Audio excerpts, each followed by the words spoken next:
KMC here. I am so excited today to be able to sit down and chat with a dear friend of mine, and that's Mike Thompson. And he is the CEO at the LGBT Community Center here in Palm Springs. Mike brings such a joy and happiness to the entire community by the work that he does, and with his winning personality, smile, and so cute.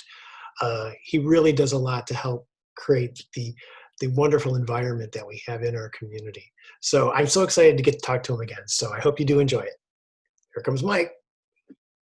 There he is, Mike Thompson. Hey, Keith. Honey, look how cute you are. Oh, quit it. It's It's my COVID mustache. Well, oh my God, that's right. See, oh, honey, my ear misses you, just so you know. Thank you. You are so sweet. That little gimmick has lasted us. Oh, God. 6 and years. People try to copy it. I mean, what is It's wrong. Like that? It's wrong. It's ours, people. Back up. That ear, mine. This ear.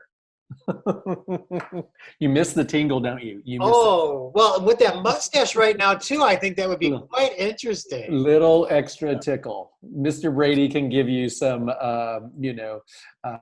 tell you about the tickle. Well, I'm sure he could. So you are fresh off of sabbatical. Yeah. What was that like for you? Like amazing. Well, first of all, I added a week of vacation to it. So I actually had 5 weeks off. And in my entire adult working experience, I've not had that kind of downtime.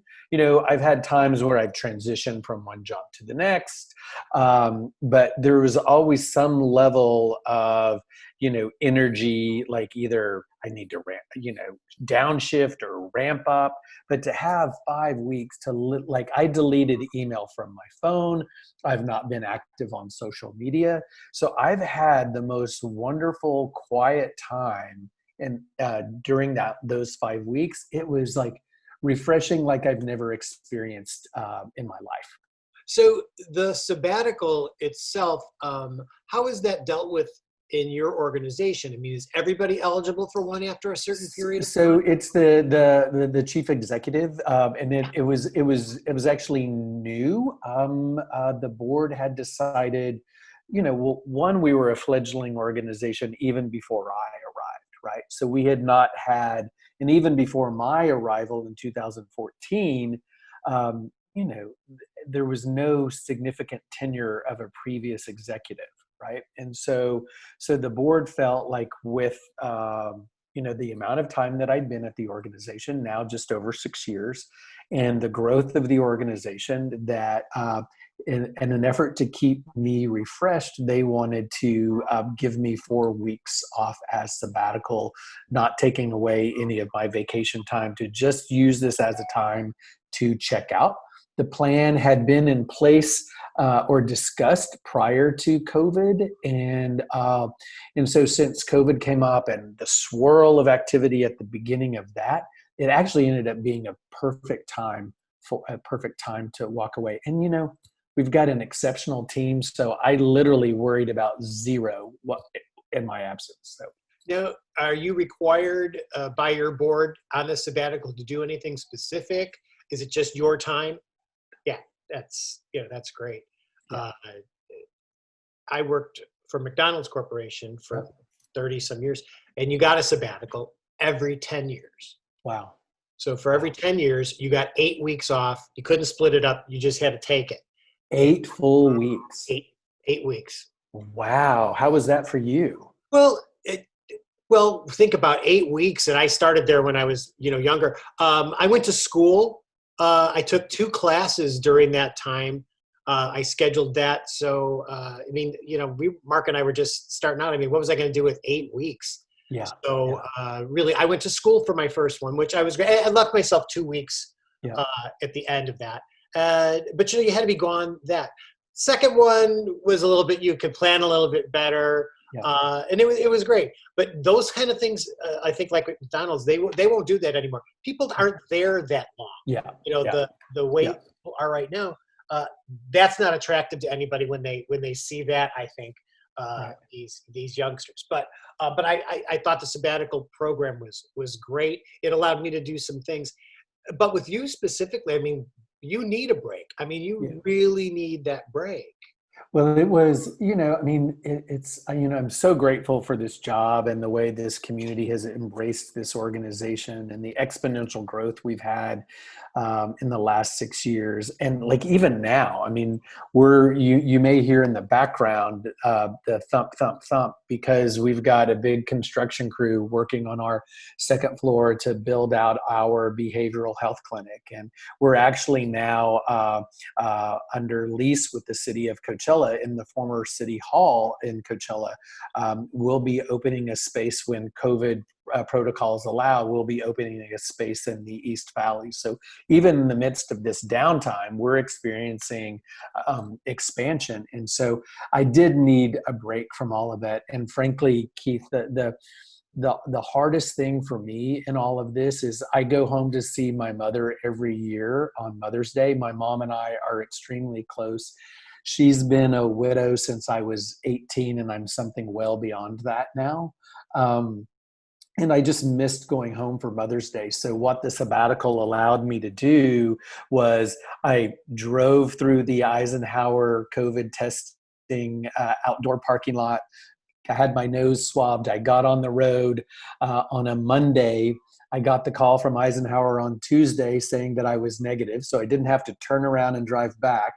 Right. But on Wednesday, I arrived at my mom's and spent not quite 2 weeks with her, and we had the most magical time. She's now 84. She's lived alone since my brothers left the house.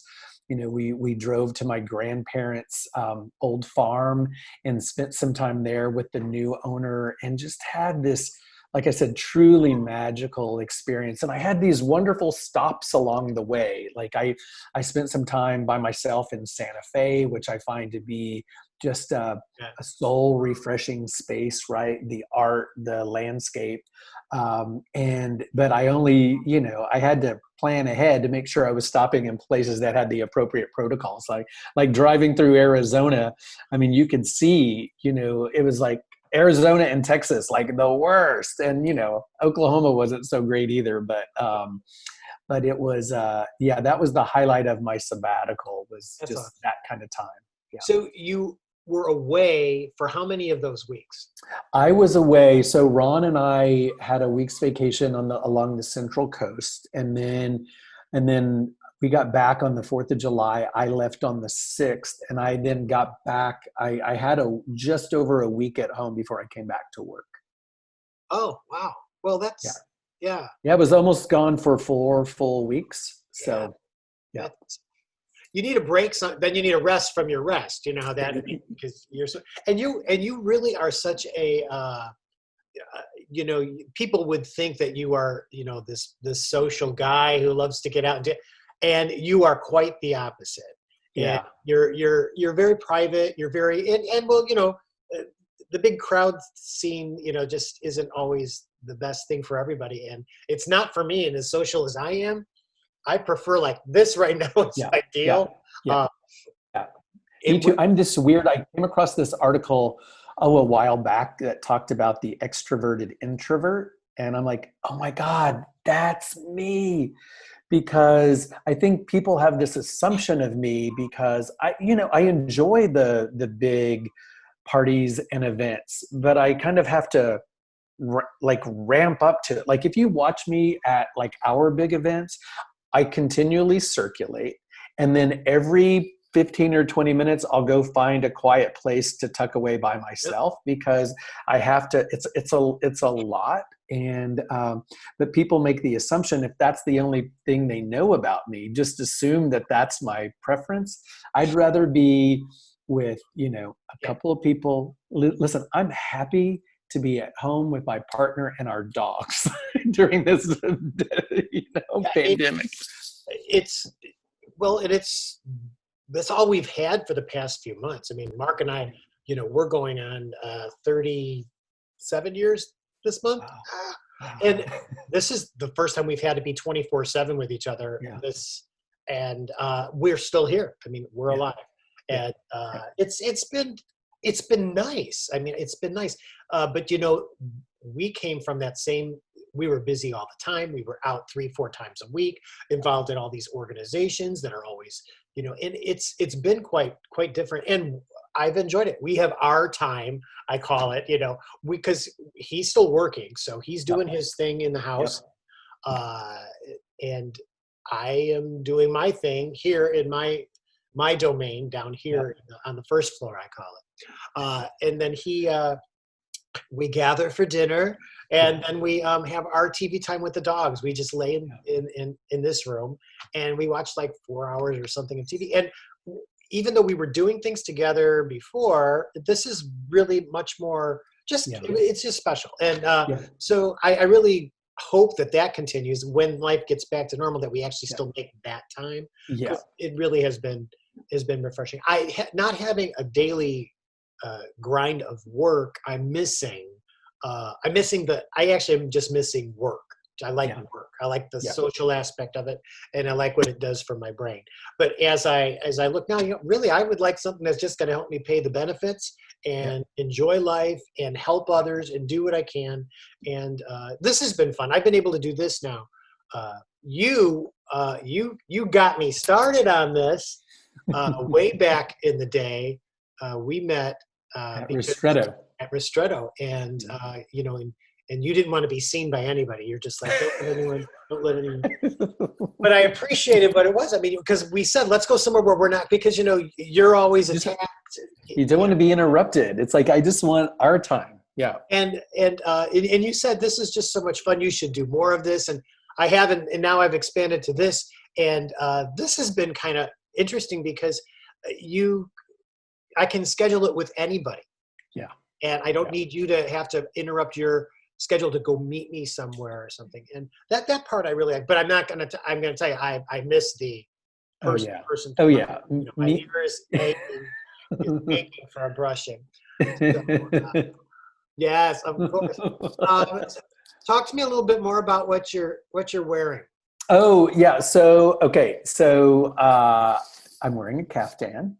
So I was like inspired, so when pre-COVID, the center staff would do these fun Friday things, and often it required some sort of outfit. And so we did a caftan Friday last summer, and I was like, how come I never did this caftan thing before and fully embraced it? I'd done it for like a party, but I was like, I can get used to this. And so Ron and I were in Long Beach 2 weekends ago just to escape the heat. We popped into this one little shop, and they had a rack of caftans. And so I bought 2. And so I'd been like Charles Huff mentioned a couple of weeks ago that he spent his Sunday lounging in his caftan. And I was like inspired by that. So I've now become a weekend caftan guy. In my neighborhood, you can see me walking the dogs in a caftan. Now playing the part of Mrs. Roper is Mike Thompson, right? And so I decided that I was going to wear a caftan on Monday. It's now Wednesday. So I chickened out because we have this construction crew of, 15 to 20 people working around our building. And the only current access into our office is via exterior scaffolding. I can't sneak up the back stairwell or the elevator. I've got to parade in front of the construction crew. So I was like, I'll wait and I'll invite other staff members to come to work on Wednesday in caftans too. So me, I'm an early riser. I'm at the office at 6:15. The construction crew is currently starting at 6. So I get here at 6:15 this morning. The construction crew is still in their morning meeting. Where are they meeting? At the base of the scaffolding stairs. So here I am in all my caftan glory, having to parade through these construction workers. And the most disappointing thing about it all, Keith, I didn't get one cat call. Not one. Not one. Did anyone try to look up your caftan? I don't know, but I was flaring that thing out as much as possible just in case to make it easy for them. I love that about it. Well, you are such a you got a great office environment, and you guys are all kooky. Who wouldn't love to visit that place? So, are you? Are people still being able to get in, or they have to climb this catwalk too? So yeah, like everybody does, and you know, so Charles has been bringing Kingsley, and so you like carrying the dog up. My two dogs don't come because to try to manage carrying two up scaffolding isn't. But you know, I will say, going back to your saying you missing that kind of work environment and what it brings, I I am so grateful that I can come to work. Right. I had that little glimpse of the week before I came back, and I'm like, oh, this is what people that are totally quarantined are having to contend with. And that's where, you know, I just need the interaction, right? I mean, and it's still intimate. There's only a handful of us that still come into the office. Most of the team is working remotely. But, you know, Barry and I, you know, have our morning kind of before everybody gets here just to kind of ground ourselves. And then we have our virtual team meeting at 8:15 every day. But if I didn't have that, I think I'd be a little crazy. I'm not that much of an introvert. Well, but you know, you know how much you need to survive, and that part, like for me, has been missing. You know, I know we'll get to it, and I'm not that depressed about it. I still don't allow myself to enjoy the freedom of having not much to do, because I feel like I'm guilty every 5 minutes if I'm not thinking about doing something. So I have a hard time relaxing through that period. But so with the town the way it is right now, you're not going out at all, I'm assuming, just to work and back.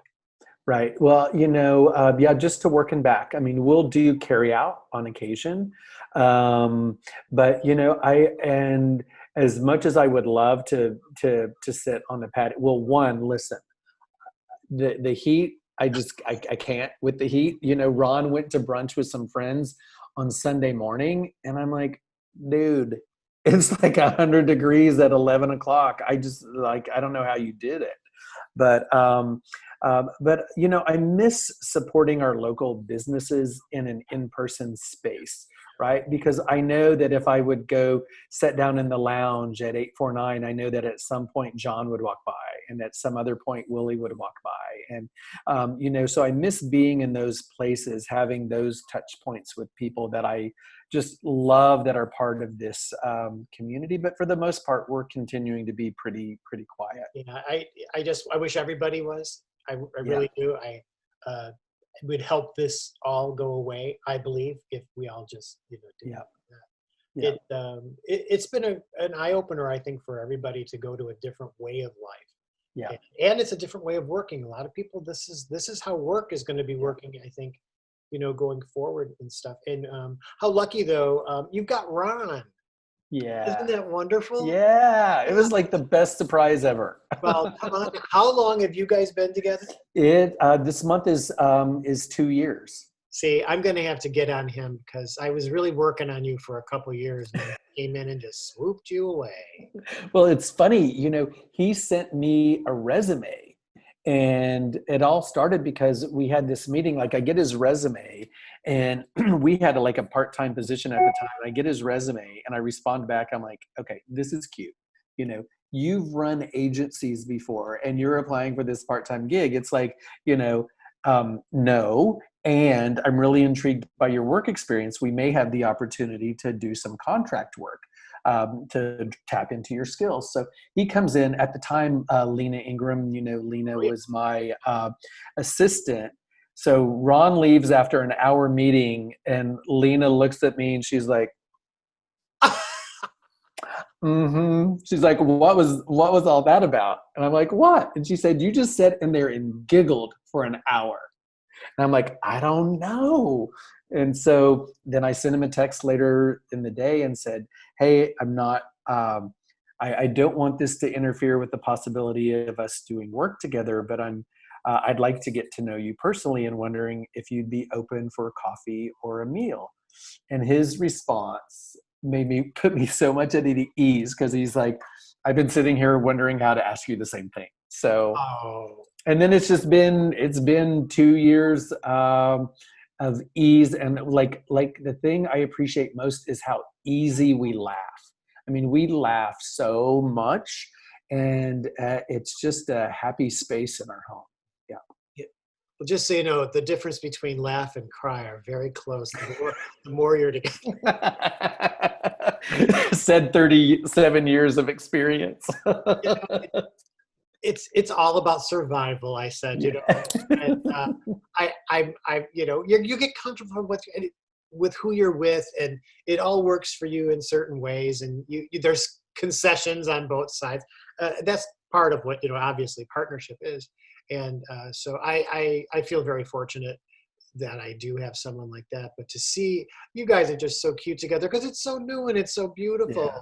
Yeah. 2 years, really. Yeah. Well, and it's been nice to have this kind of time too, right? Because I mean, I'm like fiercely independent. So I mean, I had really, you know, I mean, I sold my previous condo to downsize, thinking that, you know, it's just going to be me and the dogs, and I don't need so much space.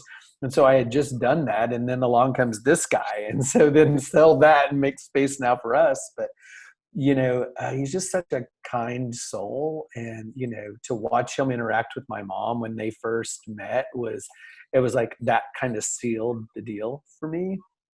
Well, Um, it's great when that all works out too, isn't it? yeah, yeah. Well, hey, I want to ask before I forget, Yeah. how's Buddy? But he's doing great, and not great sometimes. You know, Yeah, it's he's having. I mean, he's getting there. This is, you know, yeah, he's doing the best he can. We noticed this morning too. He's just not eating as much, and I don't know whether that's just because he's slowing down, but he's never at a loss to want to eat. So, yeah, he'll have days where he'll be like that, and then days. But you know, he walks around. He bumps into walls. He made sound for the first time a few weeks ago. He was oh stuck wow, under a chair, and I thought it was the other dog. And oh Mark and I came. Mark's like, that was Buddy. I was like, okay, he's never uttered yeah, anything. yeah, So it was nice to hear that. And so we cuddle at night, and he sleeps right next to us, uh, and he sleeps through the night. Uh, but yeah, so he's doing okay. You know, the thing about Buddy, you know, is we talk about really the generosity of my husband's heart, because it speaks to him louder. Uh, he this dog deserves to have something like this. You know, yeah, we all need a place, and I don't know what his life as a dog really is, especially when you can't see and not hear that well. right. So, but he gets along, and the other dog is on to his tricks, because Mitchell knows this one can't always see where things are at, and he runs and gets it. So, Yeah. but When you guys responded to that, when this client of the Centers Right came to us and said, "Hey, I can't care for my dog anymore. Can you help me find him a home?" Like I remember Sue Nolenberg, and I made it our mission, you know, and then the fact that the two of you stepped up, I thought it couldn't be more perfect. And I think of him often because my oldest dog, Gordo, is like, he's losing his sight. I mean, in the new home, he's like literally bumping his way around, and it just saddens me. But I thought, you know what? I think all these little creatures want to do is to love and to be loved back, right? And it's like, because like to watch him, he is not bothered in the least. He's like, oh, I bumped into that. Okay, well, I don't, not supposed to go there, but I just figure it out. And so, yeah, Buddy is very much like Aunt Clara. You know, he just bumps into the walls, and things knock over. And we did lose one valuable piece of art due to him. He got caught between oh, it and the wall, and he yeah, was just wiggling around, and it did topple. But you know what? It's just like, yeah, kids, things happened, yeah, accidents happen with adults. But when you guys posted that, I already knew the minute I saw it, I wasn't going to have to do anything about it or ask the question. And you know, my husband has a heart that's just, yeah, it yeah, really extends. from the crusty demeanor that he is, a heart, Yeah. is so wonderful. And it's all, I feel really good about taking Buddy in. Are there problems with it? Sure, but you have to be extra vigilant. I mean, Buddy's taken swims in the new pool out of accidents because he just when we're out with him, you have to be right with him. And Mark got distracted looking at a hummingbird or something. He said, all of a sudden, here, everybody was. He goes in, he goes down, he comes back up. He knows what to do, but he doesn't know how to get out. Yeah. So thanks for asking. We love him, and I don't know how long we'll have him still, but they're great. How many do you have now? 3. So I had 2 coming into our relationship. Ron had 2, and we lost Clifford last May. And so we've got 3 little white dogs, the heaviest of which is 14 pounds, the lightest of which is 6. And so it's like, okay, stereotypical gay guys walking the little white dogs in my caftan. But that's why I have the hat, because it butches up the caftan. Does it? I'm not sure that it does, but I tell myself that. I tell myself that. Do they all get along? I mean, they do. They do for the most part. Yeah. And I think they've figured each other out, right? Ricky is my rescue, and he'll be 6 in next month. But Polly's like 11 and Gordo is 13. So, they kind of just deal with Ricky, because Ricky could just be like, I mean, he like kind of lives into his name, like this mischievous little boy, right? Who just wants to play all the time. So do you think that once they're on, will you get more? Do you like the multiple dog though type thing? Yeah, because I had only had Gordo, and then it was actually at the opening party for 849, and Will and Molly of Will Stiles had said, hey, anybody who might be interested in a dog? We're trying to place this little rescue that we're fostering. And I'm like, me? And then it took me a minute, because I actually felt like I was being unfaithful to Gordo. It's a weird emotional thing, right? It's like suddenly I went from committed one-to-one relationship to being polyamorous. And it was like, and so it took me a minute to figure out how to do that. And then it's like, oh, I get this multiple dog thing. So what about you? Do you think do you like because you had 2 before, and then? We've always had 3. Oh, wow. I mean, we started with 1, and then once we started to have more, we ended up with 3 at each time. And then we lost 1, and then we brought these 2 with us out here. And we had adopted them from the shelter back in Naperville, Illinois. And they came as a team. The person who had given them up said, please keep them together. And 1 was a Cocker Spaniel, and that's all we had. And we just were like, we don't want a Cocker again. It comes with too many problems. But there was Mark going, who's going to take these 2? So we took them, and I never look back. I make do with whatever we have to do to make someone comfortable. And but because we're not able to just pick up and go somewhere. Yeah. That's been as we're getting older now, we might want to do that more. Or when we go into LA to see a show, when we could. Maybe stay the night, and not have to feel the rush of getting back and forth. But every time I see another dog or things like that, I just know that something's going to happen, and Mark's going to, I think he wants bigger dogs next time. Oh, yeah. I'm all for it. He's here all the time. I mean, I am too now, but he really enjoys the caring, and he's very good at it, much better than I would be. Really, I mean, I have a hard time keeping track of myself, but I'm not afraid to admit that. But dogs they really are such a great part of our lives. So I can't see us dogless for a long period of time. We might take some time to be able to go, but right now you can't go and do anything anyway. So we're just enjoying it. But yeah, I know that there'll always be some dogs in our future.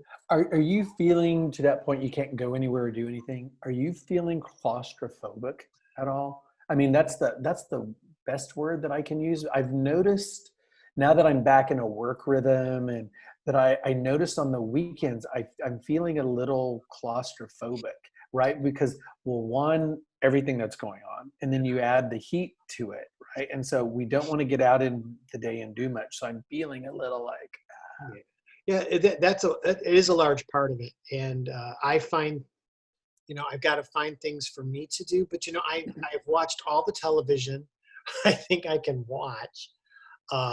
And I did puzzles for a while. That was fun. And I'm going to end up going back to that too, but I'm putting that off because I'm like, no, you shouldn't be doing that right now. You have to focus on doing this and this and this. And first of all, I think for me, whatever's going to happen in my life is going to happen. I'm going to help it along, but I can't obsess over it right now because I'm in a position where I don't have to, right now, but who knows what 2 months from now brings us. But so the claustrophobia, I have to get out. I go out. I go to the grocery store a couple times a week. I know we're not supposed to, but one, it's my exercise to walk up and down those aisles. I mean, what else am I doing? Because out here, even taking a walk, what time do you have to get up to do that? That's comfortable. But, I got the pool. I go in there every day. But, I'm not doing a lot of stuff out there. But it's nice to have that break. And I do a lot of cooking. Are you guys cooking? No, we're not big cooks. I mean, I'm cooking more, but I want to ask a question about your time in the pool. Here's an idea for you to consider. Maybe you do like a one-man Esther Williams-esque show, right? Pick a couple of numbers, right? Record it, and then make that available for other people's viewing. Right. See, so you're like using your creativity, your love of music, right? Your love of being in the pool, and then share that with people. I think, listen, it's big. I feel it. It's big. I'm going to do that. I'm definitely going to. You promise? Yeah. I have a small pool, but I can do a couple Esther Williams things. I can. It's okay. Good. Do you guys have pool where you're at? A community pool. Yeah, we're in Canyon View Estates, and so we have a community pool there. Which I'm not a big pool person. Yeah. Like, don't judge me, but like Ron's like, oh, we should go down to the pool. I'm like, eh. Pool is social for me as well. Oh, is it? Yeah. Being in there by myself, it's just I cool off. I do some things on my phone in there, or I'll call my folks just to chat. But if you got people, to me, it is a social thing. Like, if I said, let's go to the pool, and when Ron says that to you, I mean, maybe it's just he likes that social aspect of it. Maybe. But what I could do? I could send you over, like I can just get on Amazon and send you a Malibu Barbie Ken and Skipper, and you can just sit them on the side of the pool, and then, put them in various poses, and then you could just socialize with them. I will do a KMC chat with them. That's what I'm going to do. Totally should. I really think you need to pick Skipper's brain about it, what it's like to be in Barbie's shadow for all these years. Will can you do the voice for me when I do it? That would be fun. I totally would. But off camera, because I need people need to They got to focus on what it is. So could you butch it up a little though? I don't know if is that possible? This isn't butch enough, said the man in the caftan. Well, with a hat and a mustache? Come on. Again, I said, we're just talking your voice at this time now, remember? So yeah, there you go. Yes. Well, you're very manly in your caftan. I will give you that. It's the hairy chest. Where? It goes, you got to get really low to get there. There you go. Yeah, you wouldn't be the first one I got to do that on my cave. Yeah, so that usually happens in the after, but that's all right. In the untucked portion. I could do a whole, I don't want to know. Well, you kind of already figured it out, but I have to leave something for the gag reels. So are you missing is the center missing, like the socials and stuff? Yeah, and one of the things that we've had to get used to is, the energy of the physical space, right? Because, I mean, there were people in and out of here all the time.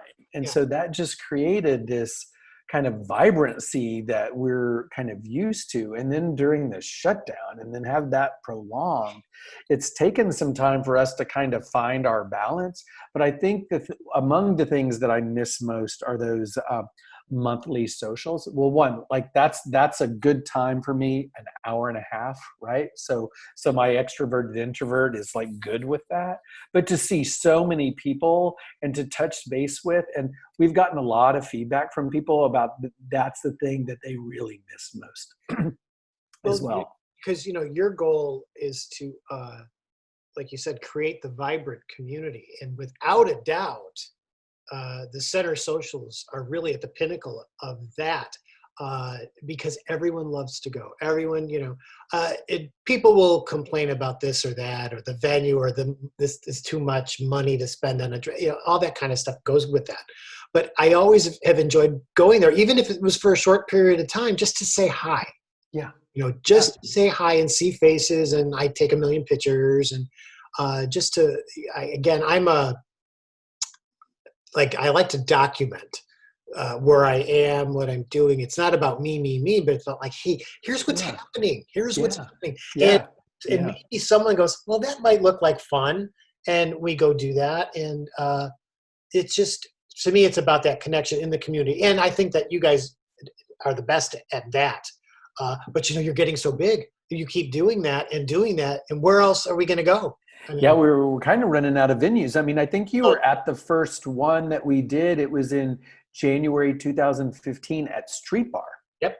Right. And it didn't take long for that thing to pick up like momentum to the point where we were, averaging 250 to 275, oftentimes over 300 people. And it's like, well, where can you do that now? Right. And so, that extends, then people get tired of those events too. I mean, but if you miss one or two, they're like, oh, I can't wait to get to that next one. Yeah. I think people know what to expect from the center socials, and everybody who has that need inside of them knows they can go get what they need to do. And you meet some people, you go out to dinner, it becomes a good thing. I feel much better going there, given a good half hour or an hour. I know how you are. So but I get it. It takes me a little while to get out, right? It's like I have to strategically work to the perimeter. Strategically. And you can always just say to me, hey, let's go talk for a second, and I'll walk you out the door. Because I understand. And not to be confused, I genuinely love it. Right. And so, because it's and it's funny because I'm torn, because I'll see somebody, I'm like, oh, I would really love to talk to that person. And then they get, it's all this kind of pinballing around. Especially in your position, you feel the need or the want to be able to talk to everybody. And, how many times have I walked into and I'm like, where's Mike? Where's Mike? Oh, he's not here tonight. Oh, darn, or then why did I come? No, I don't say that. I'm like, I want to be with you all, but that is, we want you to know that we're there. Or, what I'm saying? I just always want to say, and now, you're so great about that. Go ahead. I'm sorry. I try. It gets me, it gets me places. I'm not going to, people remember me sometimes. Tell me about the phenomenon, as we know, is the red dress party. Oh my gosh. Well, first of all, I am still heartbroken that it didn't happen this spring. One, because I made Ron and I the most amazing outfits. And it will be worn again. But that the shutdown happened a week before the party.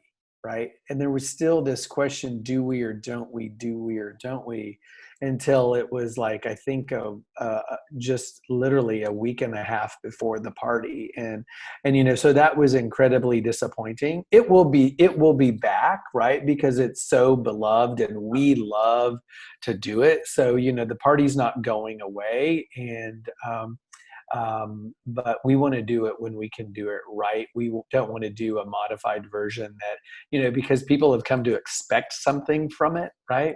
And we were, amazed that it sold out in like 13 minutes or 7 minutes or whatever it was. And at I don't know, what was it, 1,500, 2,000? I don't even know where we are with it now, but it's going to get bigger. And we want to just make sure that however big it does get, it can still have the special piece that makes Red Dress special.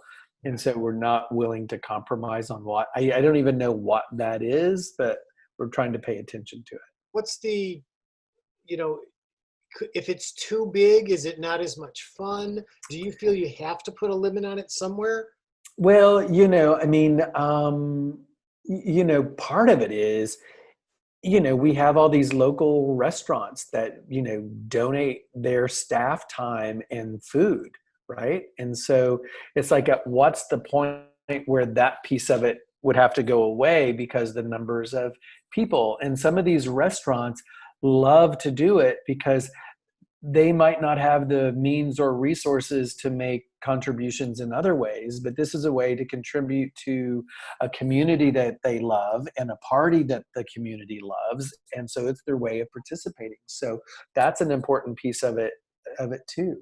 That element is really important to your mission as well. I mean, it's doing it, and you guys do it very well. But it's gotten huge. I mean, and a $95 price point, right? Yeah. I mean, like an open bar and 20 restaurants providing free food, for a $90 price point. Because as a community center, we want to be as accessible as possible for as many people as possible, and be responsible to the community and to what we have an obligation to do as an organization as well. And one of those pieces is raising money, right? Yeah. And that, of course, is the mission there too. How about your gala? So that's not going to happen Right.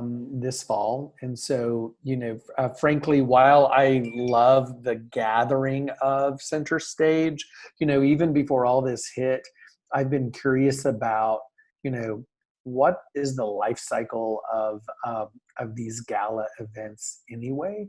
Because the younger generation, it doesn't appeal to them the way that it has for many of us for as many years. And so what formatting changes need to happen to, make sure that they're relevant and they're not just something that we do because that's what we do. And so this is giving us an opportunity to reimagine what that might look like when it comes back, if it comes back. Having gone to a lot of them myself here for various reasons that I would attend, yours is really kind of unique. I've always thought it was very streamlined. It didn't have a lot of fuff. And you got in, you got out, you did what you had, and you had a really great time. And I thought that was great. Since you're not having the gala and Red Dress didn't happen, what are you guys doing to survive? How's that working for you? Right? Yeah. Fortunately, I will say, and you and Mark are among our many very generous Ocotillo Club donors, right? It's that group of donors that is now, I believe, over 300 in number that are our sustaining donors, right? So, and we've only lost a handful of those, and those have been replaced with new donors or donors upping their monthly giving because they had the capacity to do so to help us sustain during this time. So incredibly grateful to our Ocotillo Club donors. And also we're focusing on individual philanthropy. During this time, we've had some major donors that have stepped up in some really significant ways. At some point, we'll be going to the community. Early on in the pandemic, we knew that people, ourselves included, you take care of what you need to take care of first, and that's your family, right? However you define family. And so we wanted to make sure that we didn't have our hand out, right?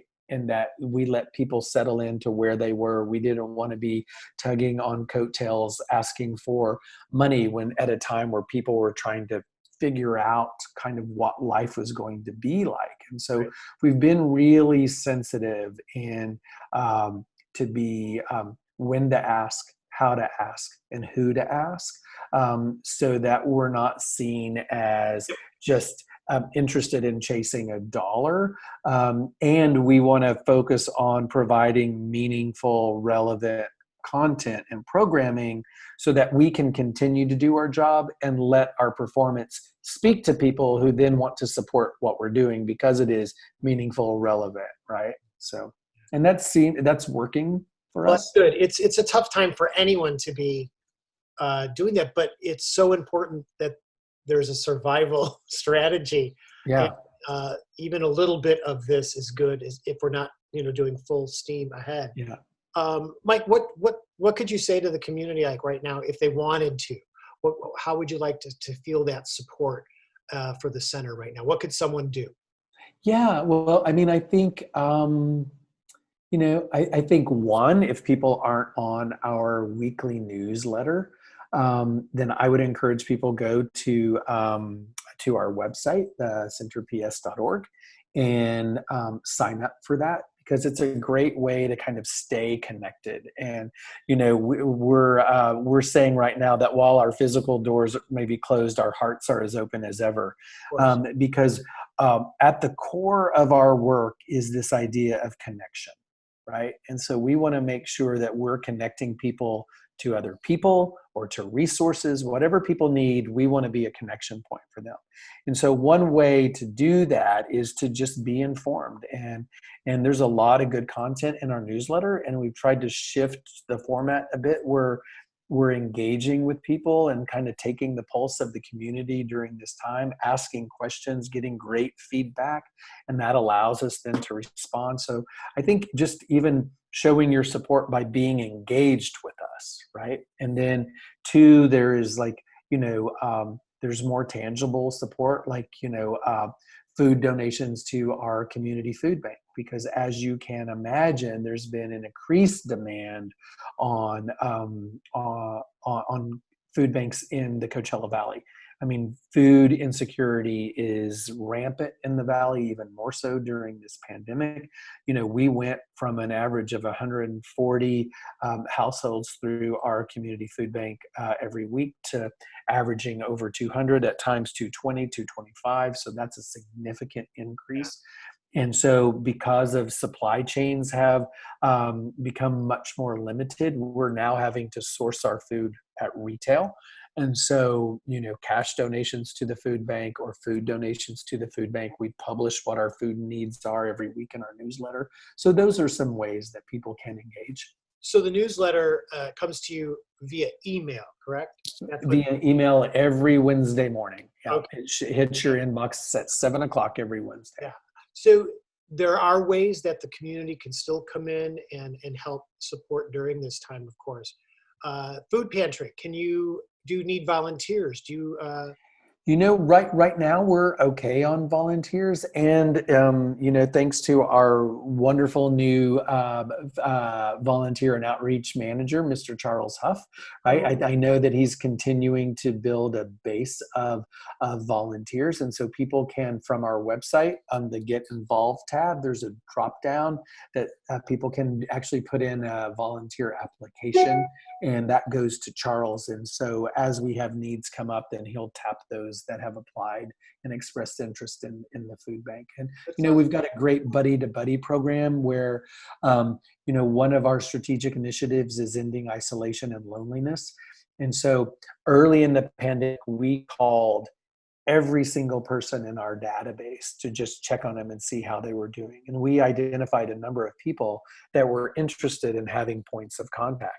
So we had been planning on launching this buddy to buddy program pre-COVID, but then it accelerated that with the pandemic.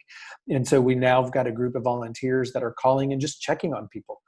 Old school, I grew up in the Southern Baptist Church. We had the visitation teams that would either come by your house or call to make sure you're doing okay.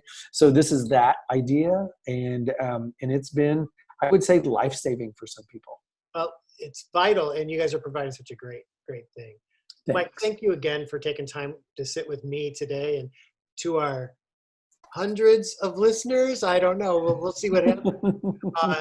But I do appreciate. It's good to see you, and I miss your in-person energy. Seeing your face makes me very happy. And like, put that ear over here. Put that ear over here. get it. Get it. But this has been fun. Thank you you. so much. I love you. And I adore you. And promise, let's get together when we can, as soon as we can. Deal. And, give Ron a great big hug. Not too big,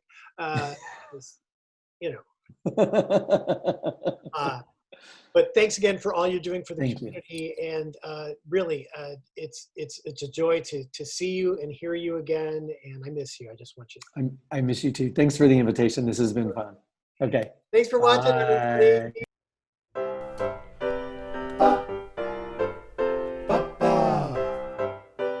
Ba, ba.